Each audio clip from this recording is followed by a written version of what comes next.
Our next topic are the different drugs for dyslipidemia.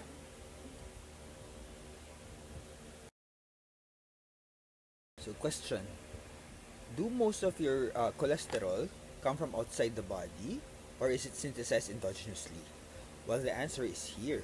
The majority of your cholesterol requirement is synthesized by the liver, around 60%. So in the liver, acetyl-CoA na nanggaling sa Krebs cycle gets converted to hydroxymethylglutaryl coenzyme A or HMG-CoA. HMG-CoA gets converted to mevalonic acid or mevalonate. Then after many steps, it gets converted eventually to cholesterol. But why am I emphasizing this? It's because of this step. Rate limiting step of cholesterol synthesis. So the conversion of HMG-CoA to mevalonate via the enzyme hydroxymethylglutaryl coenzyme A reductase or HMG-CoA reductase. So meron tayong class of drugs called the statins. They are all HMG-CoA reductase inhibitors. Cholesterol coming from food. So yung cholesterol could be absorbed as is. Pero pwede rin naman in the form of bile acids. If you remember, yung concept of enterohepatic recirculation or enterohepatic recycling, diba? Yung cholesterol, paikot-ikot. Isisecrete from the liver, store sa gallbladder, tapos sa gallbladder, isisecrete by the sphincter of Oddi towards the second segment of the duodenum, sa D2. Tapos, absorb lang din siya ulit, tapos paikot-ikot lang siya doon. Okay? Tapos, inside the intestinal cell, the cholesterol, the free fatty acids, and bile acids gets packaged into chylomicrons. Okay? Yung chylomicron, hindi siya dumediretso sa blood. Instead, it goes via the lymphatics, no? So, kung naalala nyo ba, yung lymphatic drainage natin, yung right na upper 1/4 and yung lower half drains via the thoracic duct. Tapos yun, mag-join eventually to the inferior vena cava. Superior vena cava pala. Okay? So yan. Doon pala siya makarating sa blood circulation natin. Now, the chylomicron is rich in cholesterol esters. Tapos doon, habang nagtatraverse siya sa adipose tissues, kapag napadaan siya sa adipose tissues, it gets acted upon by the lipoprotein lipase. What lipoprotein lipase does is it hydrolyzes triglycerides, thereby releasing free fatty acids. Tapos yung free fatty acids na yun, siya na yung isa-store sa adipose tissue. May reverse siya na process. That's called lipolysis. Okay? So what promotes the activity of lipoprotein lipase? One of the things that controls lipoprotein lipase activity is PPAR-alpha, or peroxisome proliferator activated receptor alpha. And mamaya makita nyo is a target of one of the drugs later on. Okay? Eventually, kapag nasaid na yung chylomicron of the free fatty acids, it becomes a chylomicron remnant. Okay?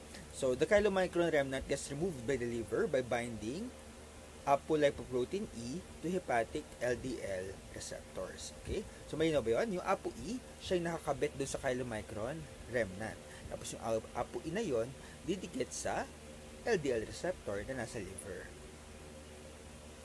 Okay. So, from there, nare-release yung cholesterols and triglycerides. Triglycerides, however, and cholesterol will be packaged then later on by the liver into VLDL. So, okay na yun ha. Pag sinabing exogenous, galing sa pagkain, chylomicron. Pero, syempre, kailangan natin ng endogenous na cycle. And ang nagre-regulate nun ay ang liver. So, sa liver, yung cholesterol ipinapackage into very low density lipoprotein. Tapos, yung very low density lipoprotein na yon, i-release sa blood and unti-unti siyang mauubusan ng laman.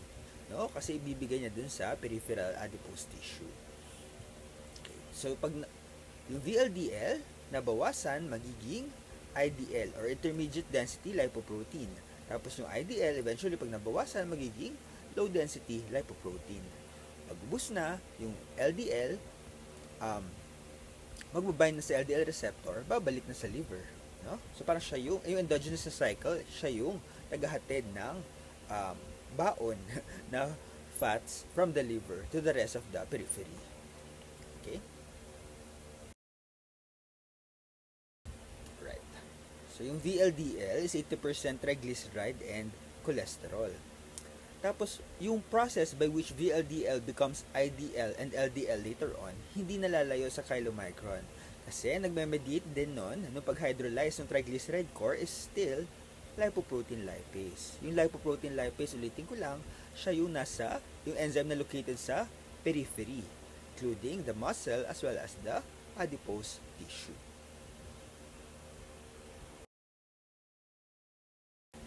The majority of LDL would be taken back again by the liver, around 70%.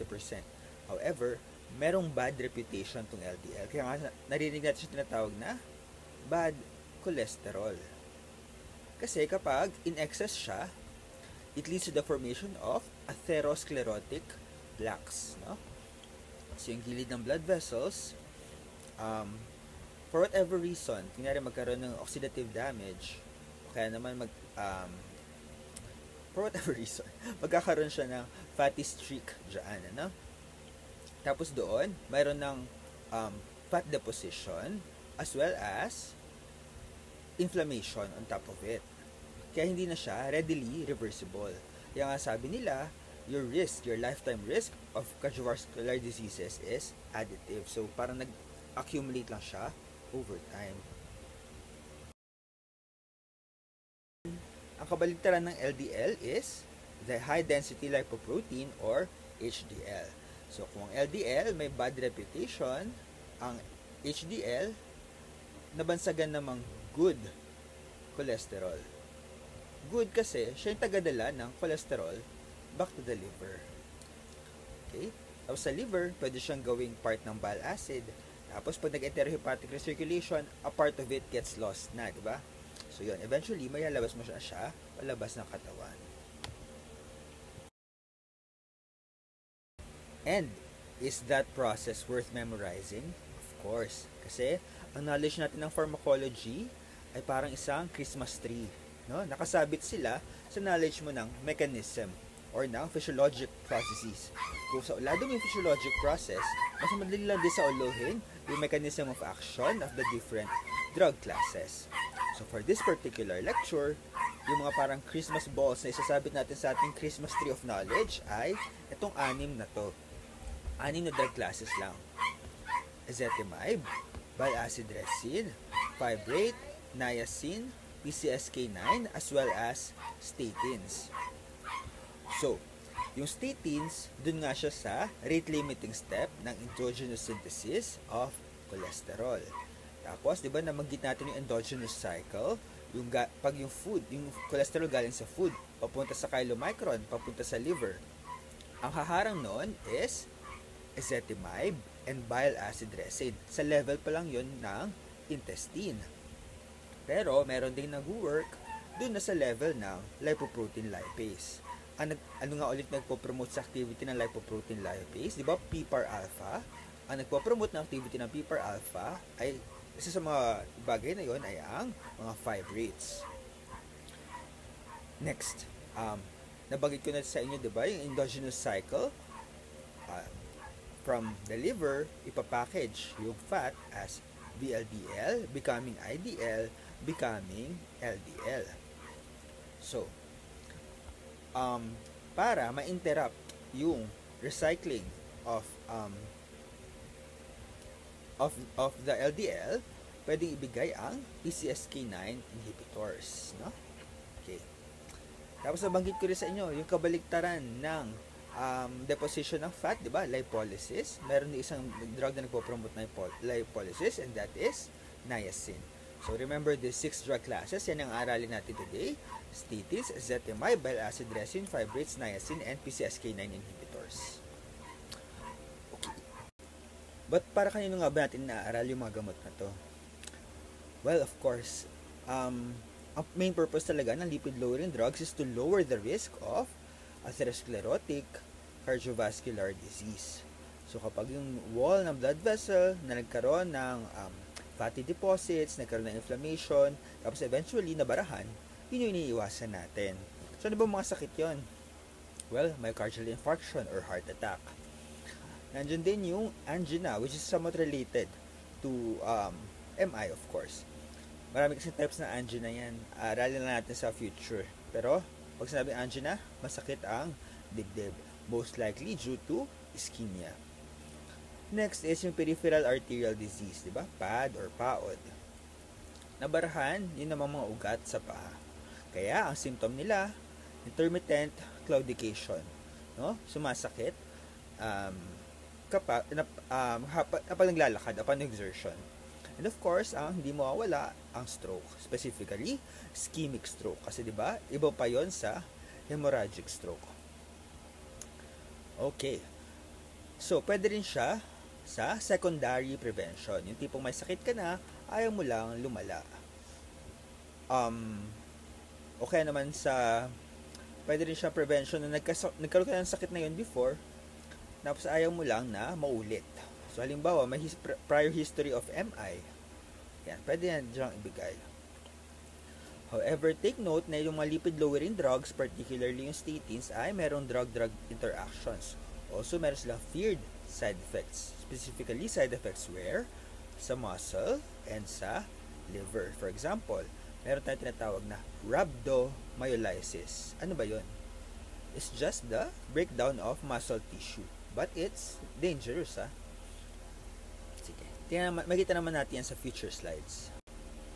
But how do we compute for the ASCVD risk? Well, merong calculator from the American Heart Association. So, this calculator provides a 10-year estimate of your ASCVD risk. So, kailangan mo input dyan. Race, sex, age, and race.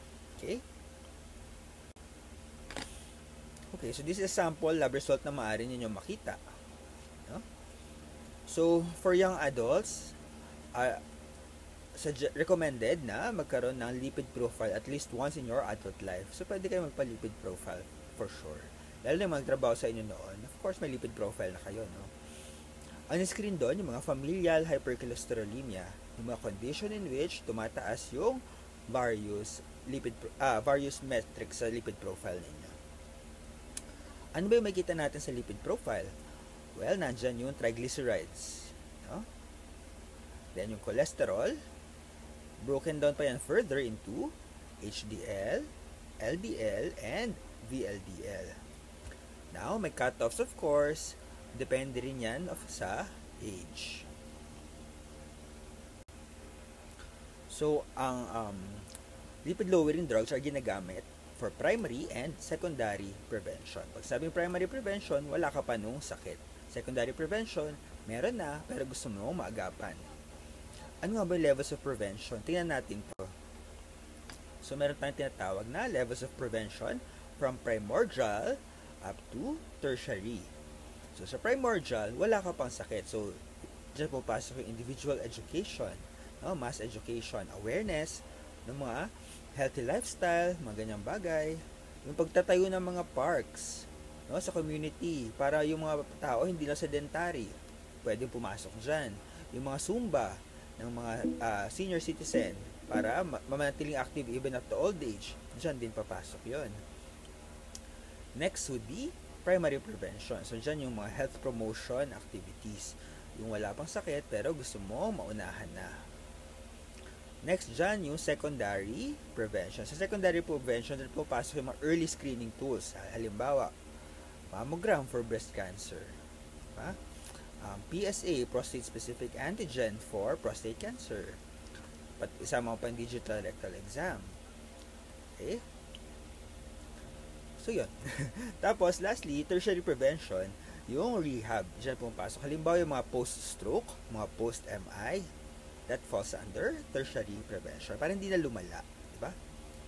para manatiling functional despite the event. By the way, isa pala sa mga rapidly evolving guidelines itong dyslipidemia, of course. So, meron ng bago 2025. Pero, ang basis ko muna dito is yung local guidelines. Medyo matagal na to. Pero, it's still useful, di ba? Para kasi yung mga guidelines kasi dito, parang guidelines sa hypertension, pati sa asthma, lagi nagbabago every few years, no? So, ang magtataka na lang sa inyo ng latest, yung clinician, of course. Yung clinical subjects, yung IM. So, sige. But first, sino ba ang dapat naka-statins? Sino ba ang may simvastatin? So, una-una, lahat na may diabetes. Type 2 diabetes, mellitus. Next, yung mga may hereditary conditions called familial hypercholesterolemia. Next, lahat ng may chronic kidney disease na hindi dinadialysis, no? Kasi 1 to 5 yan eh. Yun. Ang 5, ang end-stage renal disorder or yan yung dialysis requiring. Yan, hindi na kailangan mag-statins. Pero everyone else, kailangan. And ito yung mga medyo mahirap tandaan. Ito, depende sa risk factors. So, ayon dito sa reference na to, those who are 45 years old or older. Tapos, kapag mataas ang kanilang bad cholesterol or LDL, 130 mg per deciliter or higher, and meron kang 2 or more of any of these risk factors. Pag lalaki, automatic. No? Kasi ang estrogen ay merong protective role against cardiovascular disease. So, ang mga babae, by the virtue of their hormones, mas mababa talaga ang risk of cardiovascular disease until menopause. So, pag postmenopausal women ka na, that's an additional risk factor. Okay? So, sige, medyo obvious yung dalawang yan. Based lang yan sa hormones. Next is, smoking within the preceding 30 days. So, pag current smoker, kung talagang smoking, wala talagang mabuting madudulot yan sa'yo. Cancer, cardiovascular disease, talaga pinapataas yung risk. Wala siyang dagdag na benefit in our lives. Next is hypertension. Also, a BMI of more than 25 kilograms per meter squared, a family history of premature coronary heart disease. Kaya nga mahalagang tanongin sa history, meron po ba kayong kamag-anak na maagang namatay sa atake sa puso or na stroke? Yun yung purpose nun. You're assessing the risk for cardiovascular disease actually. So, ang basis ng ang basis ng premature heart disease is ang onset sa male is less than 55 years old and sa females less than 65 years old. Another risk factor is proteinuria and lastly, left ventricular hypertrophy. So, medyo connected yung hypertension, di ba? At saka left ventricular hypertrophy. Kasi kapag meron kang long-standing hypertension, eventually, mag-undergo ng hypertrophic adaptation yung left ventricle kasi nagpa-pump siya against a higher pressure. So, mag-hypertrophize yan, LVH. Tapos yung proteinuria, medyo related din yan sa diabetes, of course. Kasi sa diabetes, nasisira yung glomerular basement membrane. So, this figure on the right just shows an algorithm version of this list, no? So, sa history and physical examination, lahat naman syempre dapat gawan mo niyan. Tapos, lahat a-advise mo ng lifestyle modification. Syempre kahit normal, di ba? Encourage mo to maintain that or to improve on that. Pag diabetes, madali. Automatic statin. Tapos, ang next mo titingnan yung LDL. Kapag, tapos yung part kasi ng criteria sa familial hypercholesterolemia, meron tayong tinatawag na Dutch Lipid Network criteria. Nasa next slide din yan, no? Pag na-meet siya dun sa checklist na yon, pwedeng meron siyang genetic condition that predisposes them at risk for cardiovascular disease. So, pag ganon, start na rin agad ng statin. Pag inatake na noon sa puso, o pag merong angina, diretso na rin sa statin. And, kapag Kapag, tag dito, pag may CKD, yan, na hindi pa dinadialysis, non-dialysis requiring, start din ang statin. So, madami, no? Maraming dahilan why we're taking statins. Kaya, more likely than not, after a certain age, mga around 45 years old and older, marami na naka-maintenance dyan na statin. Kapag hindi pa kailangan ng statin, just reassess after 6 to 8 weeks.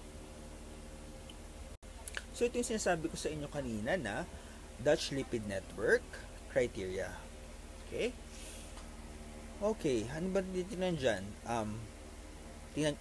Kahit hindi nyo muna na siya memorize today, this module, kahit sa clinical rotation na lang, no? Kasi hindi naman siya pharmacology masyado related. Pero, magagamit nyo yan for sure once nag-rotate na kayo sa internal medicine. Point system lang naman yan, no? So, you ask nyo sa family history, ito yung past medical history, so meron ba siyang premature MI, or cerebral or peripheral vascular disease. Pag sa peripheral vascular disease, yan yung PAD or PAOD, halimbawa, kasama din siya ng DVT. Sa cerebral vascular disease, yan yung mga stroke, yung mga ischemic stroke. Tapos sa physical examination, pwede kayong makita nito. More on this sa physical examination module. Tendinous xanthomata. Yan ay fat deposits over the tendons. Arcus cornealis prior to age 45. After a certain age, kapag medyo matanda ka na, normal yan. Pero, pag bata ka pa, dapat di mo siya makikita. That's a ring of fat around your iris. Sa mata yan. Kasi ito, syempre, lab findings, DNA testing, hindi yan in all institutions sa Philippines, of course. And, add mo siya together, and pwede mong i-rate yung risk of, or likelihood of familial hypercholesterolemia as definite, probable, possible, or unlikely.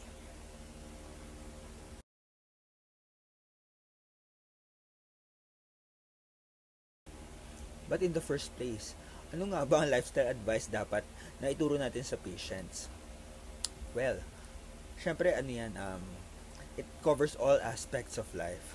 So, meron tayong ina-advise na low-fat, low-cholesterol diet, rich in fruits and vegetables. Specifically, yung advice sa Philippines ay yung tinatawag nating pinggang Pinoy. Sa abroad, meron silang Mediterranean diet. Pero syempre, follow natin yung advice for Filipinos. Pinggang Pinoy, developed by the Food and Nutrition Research Institute and also the Department of Health. So, dapat kalahati daw ng pinggan mo ay glow, fruits and green and leafy vegetables. No? Tapos 1/4 ay karne and 1/4 ay carbohydrates. So hindi dapat ang pundasyon ng pinggan mo ay kanin. Tapos toppings na lang ang ulam. No, dapat kalahati ay vegetables. Tapos yung gulay ay yung karne sana white meat, 'di ba? Yung isda, no? Hindi yung steak. Yan. And of course, counsel the patient on stopping cigarette smoking. Meron tayong 5 A's, di ba? Ask, advise, assess, assist, arrange. So, una, itatanong mo muna, may balak na ho ba kayong mag-quit?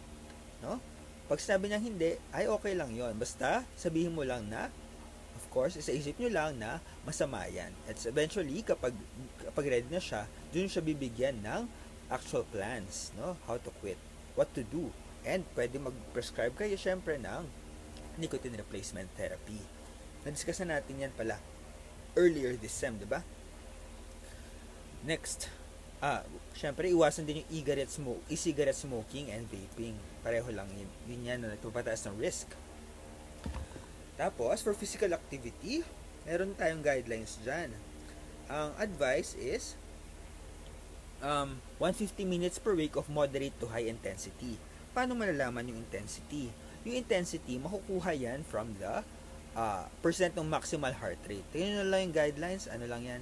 Basta ang point is, dapat medyo hingal ka na hindi ka na nakapagsalita freely. No? Hindi yun parang nagja-jogging ka nga, pero wala lang, nakipagtsikahan ka pa din, no? Parang walang ka-effort. Dapat medyo moderate to high intensity. Tapos, 150 minutes per week. So, pwede mo siyang i-divide actually to 30 minutes for 5 days. So, halimbawa, naglalakad kayo, papunta at pauwi ng school. Pwede na ba yung physical activity? Pwede na. Bare minimum yon. Pero, bare minimum nga yun, di ba? So, kung kaya, and of course, you could add any other physical activity, kahit strength training, pwede mo isama dyan. Of course, there's weight loss. So, iba yung guidelines daw, di ba, sa ng overweight sa Asia Pacific guidelines versus yung mga European. Sa kanila 25, sa Asia Pacific daw 23. Pero actually ang pina-follow ko pa rin 25. Pero depende sa institution nyo, ask nyo na lang yung magiging consultant nyo sa rotation. Lastly, of course, BP control. Okay. Take note na yung statins na ginagamit for secondary prevention. So, yung inatake na sa puso noon. So, halimbawa, yung mga post-MI, marami kayong makikita niyan sa medicine rotation, sa IM rotation. They are given early high-intensity statin, maximally tolerated, given immediately. No? So, sa simula pa lang after atakin sa puso, meron nang binibigay na statin. Let's look now into the first class of lipid-lowering drugs. So, we have statins. So, madali sila makita dahil yung suffix nila, nandun na, statin. So, atorvastatin, pravastatin, simvastatin, fluvastatin, lovastatin, and rosuvastatin. As you will see later on, hindi sila exactly interchangeable. Hindi porket naka-atorvastatin na, pwede mo rin bigyan ng rosuvastatin at the same dose. Tapos yung mga brand name nila, nandito lang, nasa parenthesis. Diba? Naalala niyo ba? Yung Generics Act, hindi, pag nagreseta ka, hindi pwedeng brand name lang. No? Pwedeng generic name lang, pero hindi pwedeng brand name lang. Dapat yung brand name nakalagay sa loob ng parenthesis. Okay. So, what's the mechanism of action of statins? Its mechanism is by the inhibition of the rate-limiting step of endogenous cholesterol synthesis. So, it competitively inhibits the beta-hydroxy beta-methylglutaryl coenzyme A or HMG-CoA reductase. So, ganito kasi yan. So, HMG-CoA eventually now convert to mevalonate or mevalonic acid. I'm showing the figures here, the structures here, because I want to emphasize na yung statins, ginagaya niya yung structure ng mevalonic acid. So, ang mechanism of action niya is competitive inhibition. In other words, i-occupy niya yung same binding site, no, ng HMG-CoA. Ginagaya niya yung structure ng mevalonic acid and HMG-CoA. So, mako-confuse yung hydroxymethylglutaryl coenzyme A. Ulit natin this figure, no, from yung kanina nating discuss.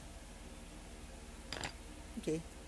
So, it inhibits this step, the rate-limiting step. Because of this, because hindi nakapag-produce ng cholesterol, ang gagawin ng hepatocytes, magko-compensate siya by making more LDL receptors. So, ang gagawin niya, kukuha siya ng cholesterol from the blood. Eh, di ba? Ano nga ulit yung transport form ng saan nakatago yung cholesterol, saan sumasakay ang cholesterol in the blood, doon siya sa LDL. So, because of this, nag-i-increase ang hepatic catabolism of low-density lipoprotein. So, nag-i-improve din ang precursor extraction ng LDL. So, yung yan. So, kasama na rin bababa dyan yung VLDL as well as IDL. So, the net effect is a large decrease in total cholesterol as well as LDL. Meron din siya medium decrease in triglycerides and small increase in HDL. But, ang pinakamahalagang tandaan, siya pinaka-effective sa pagpapababa ng LDL.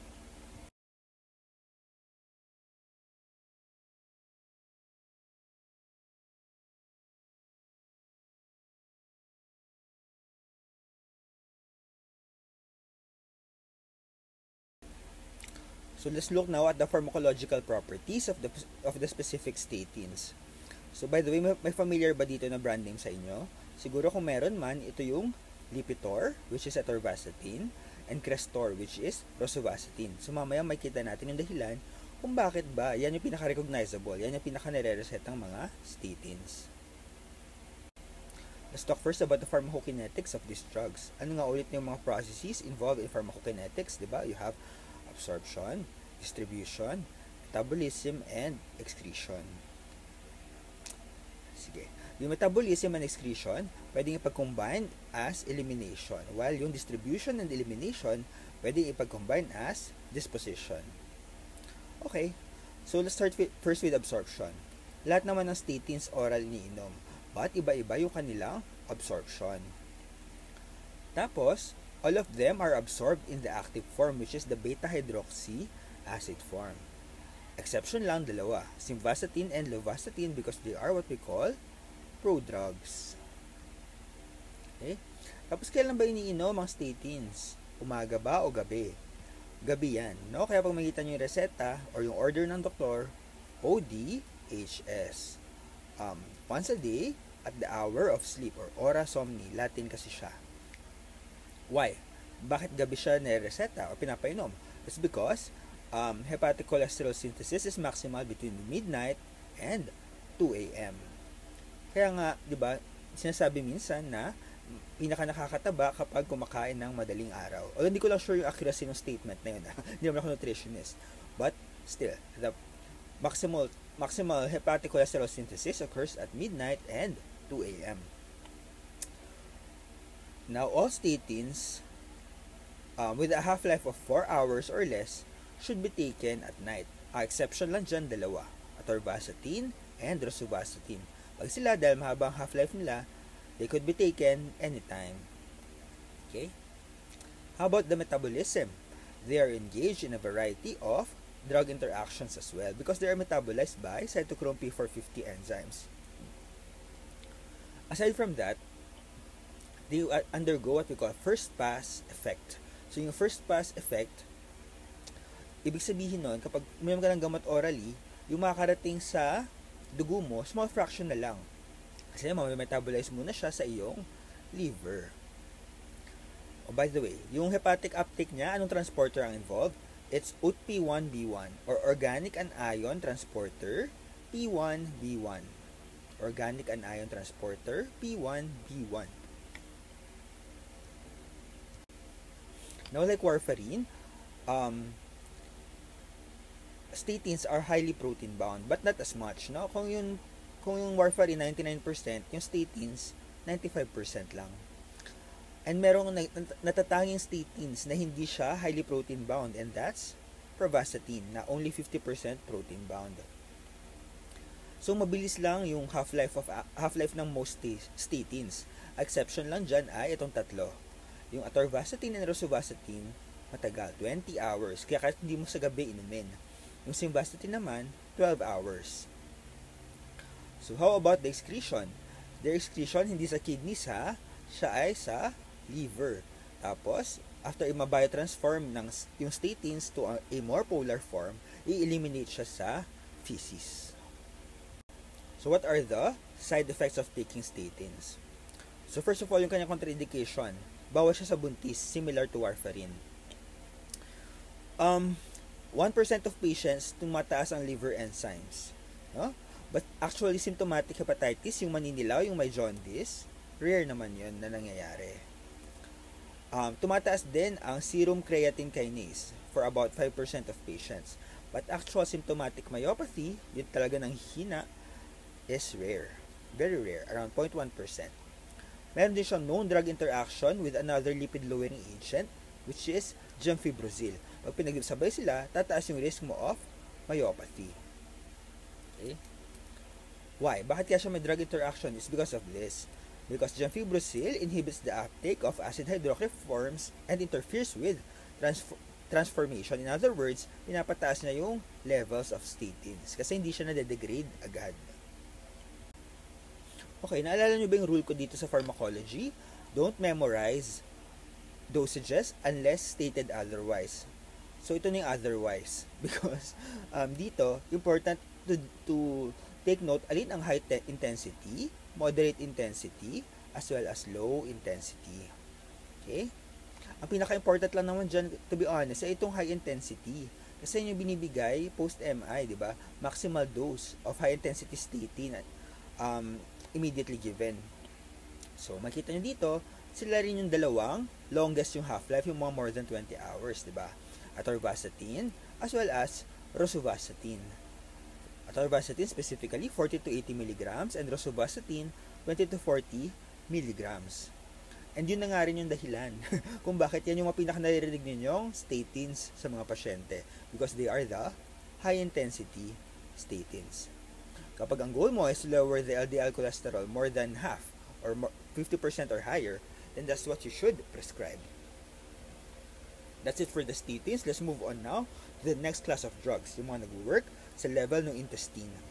So cholesterol absorption inhibitors, by their name, work at the level of the intestine by limiting the absorption of cholesterol. So, meron tayo dyan, ezetimibe or Zetia, and Orlistat or Senical. Siguro yung Orlistat na narinig nyo noon, kasi ginagamit yan siya noon, di ba? Pang diet-diet. Sige. Look at this figure. This is the mechanism of action.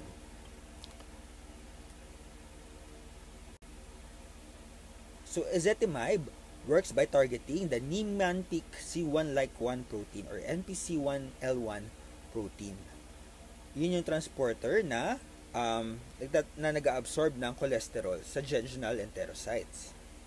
Ang net effect, bumababa yung total cholesterol and LDL. But unlike statins, wala siyang effect sa triglycerides as well as sa HDL. Okay? So, ang indication, kanina siya nare-reseta, siya din syempre, yun ding may hypercholesterolemia. Pero take note, kapag ininhibit mo yung absorption ng cholesterol, pwede di ba mag-compensate yung synthesis ng endogenously ng katawan mo? So, kaya ang dapat gawin, ang ezetimibe, isinasabay siya sa statin. So, para lang siyang add-on therapy on top of your statin. Kasi, pag sinabi pa rin lipid-lowering drugs, isa lang yan. Statins lang talaga ang bedrock or ang gold standard for all lipid-lowering therapy. So, let's look at the pharmacokinetics of ezetimibe. It's highly water-insoluble. So, it enters the enterohepatic recirculation. So, in other words, hindi na siya pumapasok ng katawan masyado. No? Doon lang siya sa level ng intestines. Aside from that, a large percent of it is secreted in the feces, around 70%. Okay. So, kung umiikot siya sa enterohepatic recirculation, medyo obvious na, no?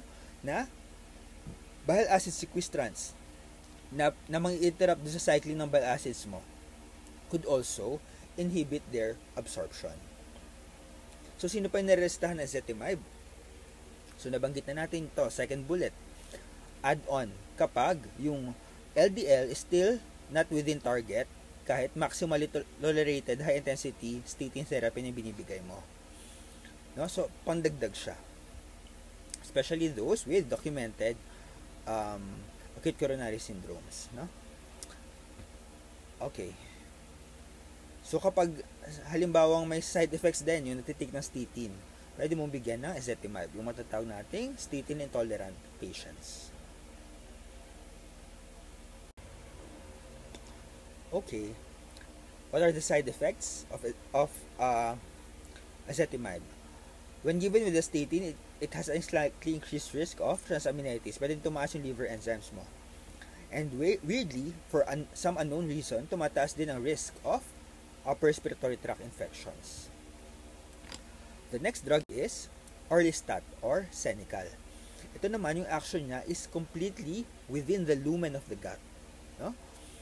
It inhibits the gastrointestinal lipases. Predominantly, ano ba yung main lipase doon sa ating tiyan? That's the pancreatic lipase. So, by doing that, it inhibits the digestion of triglycerides to 3 fatty acids. No? Ayan. Sa loob yan ng bituka, ha? Yung triglycerides, hindi na-convert to free fatty acids. Di ba, ang form na ng taba na na-absorb natin is either cholesterol, bile acid, or free fatty acid lang. So, yung triglycerides, hindi pwede. So, ano mangyayari dyan? Yung fat, magre-remain undigested dun sa bituka. Hindi mo ma-absorb. Tapos, so, pwedeng na-force nyo na yung side effect, di ba? Pwedeng lumabas siya as oil in your feces. What's the use of Orlistat? Bakit siya minarket noon sa public?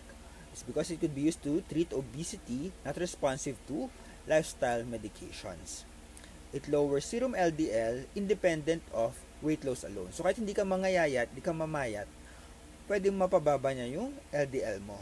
However, take note na pag yung patient nyo inatake na sa puso, wag nang clinical ang management doon. Pag ganon, statins na talaga. So ito, more on for obesity talaga siya. Okay? So what's the adverse effect? Well, from the mechanism, we could tell that it's malabsorption of fat. So yung stools mo could be loose, basa. Tapos, oily pa. Parang nga siyang discharge na lang. Lumalabas na siyang kusa. And of course, there's going to be flatulence. Mautot ka dyan. So, increased defecation. And, since absorption of all fat is inhibited, pati yung mga fat-soluble vitamins, pwede maapektuhan. So, pwede kang mag-prescribe ng fat-soluble vitamins alongside that. Pero hindi lang vitamins, syempre, pwede din yung mga lipophilic medications. Now, let's look at another class of drugs that to act at the level of the intestine, the bile acid sequestrants. Cholestyramine, cholestyramine, and cholesevelam. May napapansin ba kayo? Of course, yung simula na lahat mga choles. Kasi, yung structure niya, kamukha ng cholesterol, kasi ang structure niya kamukha ng bile acids.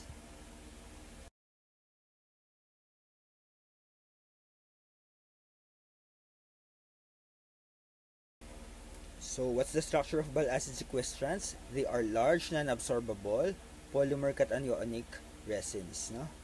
So, ang gagawin niya, it binds to bile acids. And remember, di ba yung bile acids natin are structurally composed of cholesterol din, derivatives of cholesterol as well. So, pag naubos niyo yung bile acids mo, maubos na rin yung cholesterol mo. Okay, so it interrupts enterohepatic bile acid circulation. Okay. So, pag nag-increase yung excretion of bile acids in your intestines, yung liver mo magko-compensate by converting yung cholesterol to bile acids. So, instead of mapunta sa periphery, instead ma-store as taba, napupunta na lang siya as bile acids. In turn, this causes upregulation of hepatic LDL receptors. So, ayun na naman, no? Mas i-clear niya yung LDL mo from your blood. So, instead na ma-deposit as fat, as a seroma, yun, ma-excrete siya as bile acids. But what's the clinical effect? Mas mahina siya compared sa statins. Medium lang na decrease in total cholesterol and LDL. And look, kakaiba siya kasi hindi siya all good. Kaya na rin pataasin yung triglycerides mo slightly. As usual, second line lang ulit siya. First line kasi, statins pa rin talaga.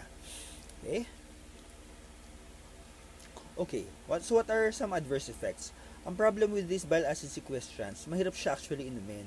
They are unpleasant. In texture niya, sandy and gritty. Tapos pag nainom mo man siya, magbo-bloat ka, hindi ka matutunawan, and nakakasuka siya.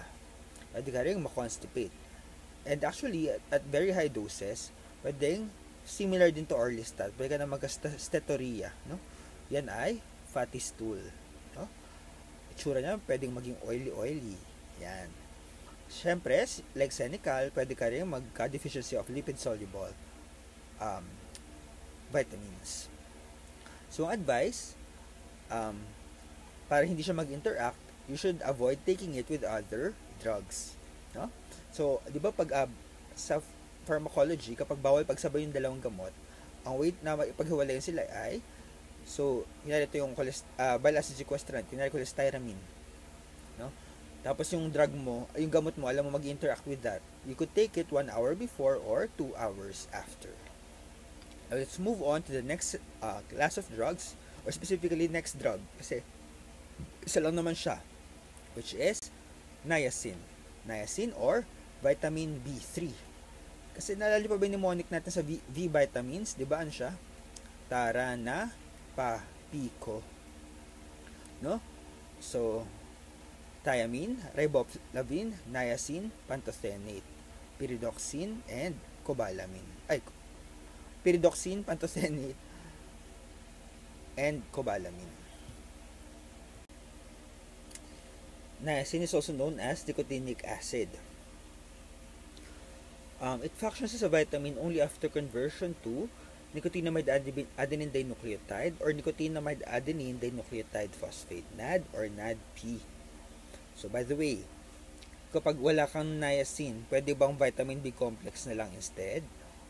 Actually, hindi. Kasi yung niacin na pampababa ng lipids, pampatas ng HDL, ay much higher yung doses compared sa pang vitamins, no? Okay.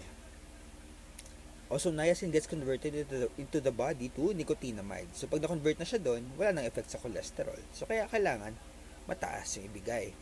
Diba? Okay. So, this is the effect of niacin. It inhibits lipolysis. No? So, para instead na tumaas yung levels of free fatty acids mo in the blood, hindi yan matutuloy. Okay? More specifically, it inhibits this enzyme, hormone-sensitive lipase, not to be confused with lipoprotein lipase. Yung lipoprotein lipase, pang storage sa fat.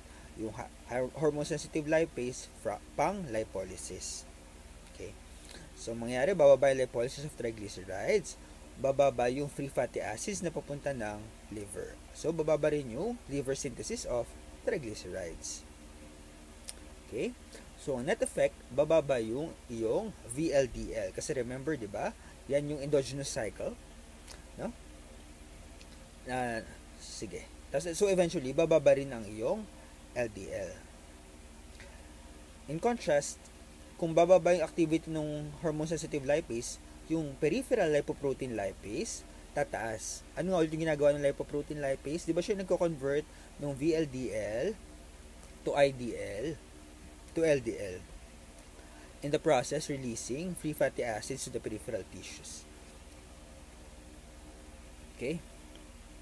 Also, it inhibits the ApoA1 clearance. No? Yung kasi mga HDL natin, meron siya doon sa surface niya na tinatawag nating apolipoprotein A1. So, pag bumaba yung clearance nun, bagal din yung pag-degrade ng HDL. So, yung total HDL levels mo, tataas. No? So, ang pinaka-important tandaan dyan is, yung niacin, siya yung may pinaka-activity sa HDL. No? Also, aside from that, yung kanyang effect sa triglycerides is large. And actually, that's the main primary use of niacin. Pag nakita mo yung HDL sa lipid profile ng pasyente mo mababa, you could prescribe this drug, niacin. What are the possible side effects? Flushing, so mukhang namumula yung pasyente. What's the mechanism? Prostaglandin formation. Okay? So, pwede mo mapansin yan sa start ng therapy o kaya naman pag tinaasan mo yung dose. Paano mo prevent? Well, you could give an aspirin beforehand or pwede ka rin gumamit ng sustained release na niacin. Pwede rin sumakit yung tiyan ng pasyente, no? Dyspepsia. It could also cause hyperglycemia, so use it with caution among diabetic patients. Aside from that, pwede rin tumaas ang liver enzymes and pwede tumaas ang uric acid, so it increases your risk of gout attacks. So the next class of drugs are the fibrates, clofibrate, gemfibrozil, and fenofibrate. Ang mechanism of action nitong mga to, clofibrate, gemfibrozil, fenofibrate, ay by stimulating the activity of peroxisome proliferator activated receptor alpha. Okay? So ito kasing PPAR alpha, yan ang mag-activate ng lipoprotein lipase. So gemfibrozil is a fibric acid derivative. Ano ba yung fibric acid? Also known as fibrate. Yan yung endogenous agonist ng inyong peroxisome proliferator activated receptor. May kita yan sa liver and sa skeletal muscle. So, ang effect ng gemfibrozil, ginagawa niya mas active yung lipoprotein lipase. So, mas na-convert yung VLDL to IDL and to LDL. Okay? And also, it decreases hepatic production of ApoC3. It also increases your HDL by increasing ApoA1 and ApoA2. Net effect, it causes a large decrease in triglycerides and a medium increase in HDL. Meron din siyang small effect in total cholesterol as well as in LDL. Ang uses niya, similar to others, for hypertriglyceridemia. So, more on kapag yung triglycerides ang mataas. Pwede rin kapag mababa yung HDL. Adverse effects, it could cause GI distress, rash, myopathy, as well as gallstones. Hindi siya pwede ibigay for people with liver disease. So, for example, mga may cirrhosis or yung mga may chronic liver disease, CLD. Hindi rin siya pwede ibigay sa mga renal dysfunction, sa yung mga may chronic kidney disease or CKD. Hindi rin siya binibigay for children, hindi siya pwede for pediatric population, and wala rin studies for pregnant women. Marami rin siyang side effects, kaya hindi siya masyado ginagamit actually. Kasi it potentiates the effects of warfarin as well as the anti-diabetic drugs, the sulfonylureas. Okay? Fenofibrate causes a greater increase in HDL. Yung clofebrate naman, mas maraming side effects. Kaya nga first generation siya, hindi siya masyadong ginagamit ngayon. Next, let's talk about the role of omega-3 fatty acids. Ano ba yung omega-3 fatty acids? Bakit omega-3? Kasi diba yung structure ng fatty acids ganito. Acid siya at one end. Tapos, sa dulo niya, yun yung omega, diba, last. So, 1, 2, 3, nandun yung double bond. Kaya siya omega-3 fatty acids. Kasi meron tayong two types, eicosapentaenoic acid and docosahexaenoic acid. Saan ba may kita yung mga omega-3 fatty acids na yan? May kita siya sa fish oil. So actually, kung kumakain ka ng isda at least twice a week, so halimbawa, i-dedicate mo yung sarili mo na hindi ka na lagi kang kakain ng isda tuwing weekends, no? Saturday, Sunday. Hindi mo na kailangan mag-fish oil actually. But, for those na hindi kaya i-meet yung requirement na yun sa diet, fish oil supplements could be given for those with heart disease o kaya naman yung mga may high triglycerides. Okay? So, sa fish oil, magkasama yung eicosapentaenoic acid and docosahexaenoic acid. However, meron pang isang purified form na EPA lang ang meron, and that is called eicosapent-ethyl. So, ginagawa siyang pandagdag lang, add-on ulit to statins kapag persistently high ang triglycerides, no? Pero, take note na yung binibigay ay yung pure EPA only, yung eicosapent-ethyl, hindi yung combination. So, what are the side effects? Pag uminom ka niyan, kung sakali na subukan nyo na, it could cause fishy burps, no? So, pag dighay mo, amoy isda na rin. Tapos, pwede rin sumakit ang tiyan at pwede tumaas ang HDL. Let's go now to the next class of drugs, which is yung last major class of drugs, yung PCSK9. Okay? PCSK9 inhibitors. Ano ba yung PCSK9? That's pro-protein convertase subtilisin kexin type 9. Okay? Okay. So what this protein does is it enhances the lysosomal degradation of the LDL receptors on the surface of hepatocytes. Okay? So ang gagawin, magko-compensate yung katawan by taking out LDL from the plasma.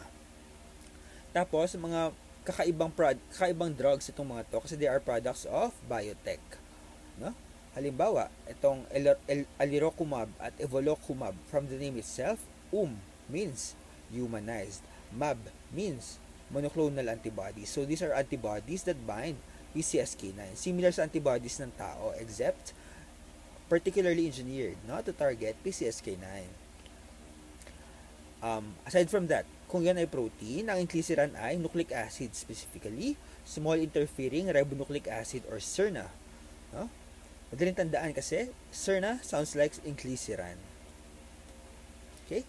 Now, para lang kompletuhin ang ating knowledge, let's move on to the miscellaneous agents. Okay? Just for completeness. So, itong mga drugs na to, maaaring hindi na natin makita sa butika, no? But kailangan natin aralin kasi nasa libro siya. So, therefore, lalabas siya sa mga exams. Tatlo lang naman itong miscellaneous. Lumitapide, bempedoic acid, and evinacumab. Okay, start with lumitapide. This lumitapide inhibits MTP. What's MTP? MTP is microsomal triglyceride transfer protein. So, sa pangalan pa lang, obvious na yung action niya. It transfers triglycerides. Saan niya tinatransfer? Sa lipoprotein. Kasi remember, di ba, para mag-travel sa blood, hindi naman pwedeng palutang-lutang yung fat. And yung triglycerides, dapat nakapackage siya. And yung package na yon is the lipoprotein. So, lumitapide, by inhibiting MTP, also inhibits the formation of VLDL sa liver as well as chylomicrons dun sa enterocytes. Next, bempedoic acid. Ito naman, bempedoic acid inhibits the enzyme ATP citrate lyase. What is ACL? ACL is the one that converts citrate to oxaloacetate as well as acetyl-CoA. Kailangan nyo palang i-review yung metabolism, no? Sa biochem. But ngayon, ano ba relevance niyan? Obvious naman because acetyl-CoA, as I have mentioned earlier, is the raw material for the endogenous synthesis of cholesterol. Okay, lastly, number 3, evinacumab. Ayun na naman, UMAB. Pag fully humanized. MAB, monoclonal antibody. So this one, it binds and inhibits ANG PTL3, which stands for angiopoietin-like protein 3. Itong ANGPTL3, it inhibits LPL or lipoprotein lipase. So, kapag na-inhibit ang inhibitor, ano yung net effect? Activation, di ba? So, yung LPL magiging mas active to convert VLDL to IDL to LDL. And that's just it. So, that's the end of our lecture. Let's just quickly summarize and recap para mas matandaan pa. Recap.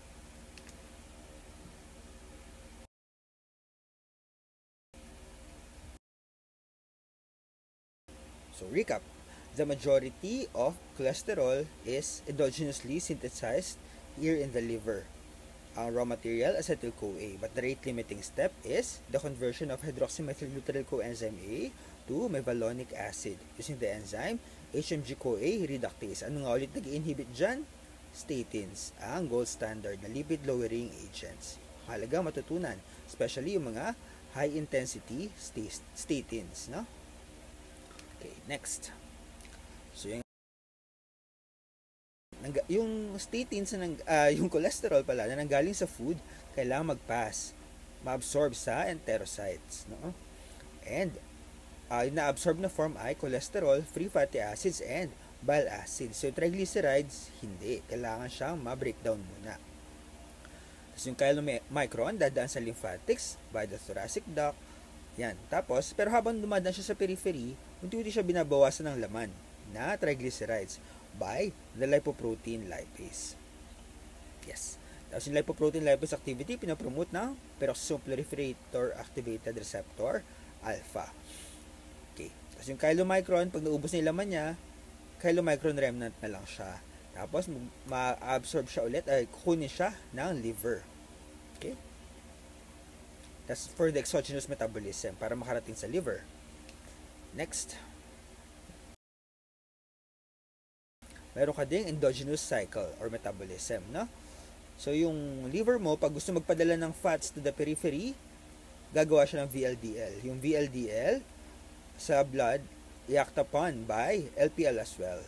Tapos, yung VLDL, magiging IDL, and eventually LDL. LDL yung form na pabalik sa liver. Okay? Alam na natin to, statins inhibits the rate-limiting step of de novo cholesterol synthesis.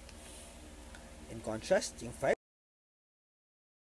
fibrates, siya nag-stimulate ng PPAR-alpha, which also stimulates LPL or lipoprotein lipase.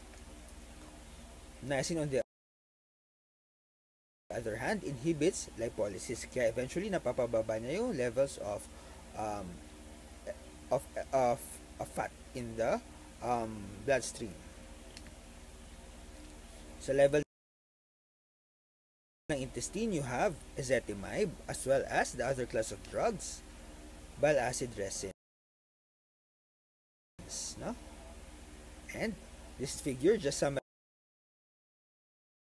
everything. Sa tatandaan, statins, ezetimibe, bile acid resins, fibrates, niacin, and PCSK9 inhibitors, pati mga miscellaneous, diba? So, these are just my references. Thank you, everyone. So, kung meron kayong question, don't hesitate to message me. Just email me or message me personally. Thank you, everyone.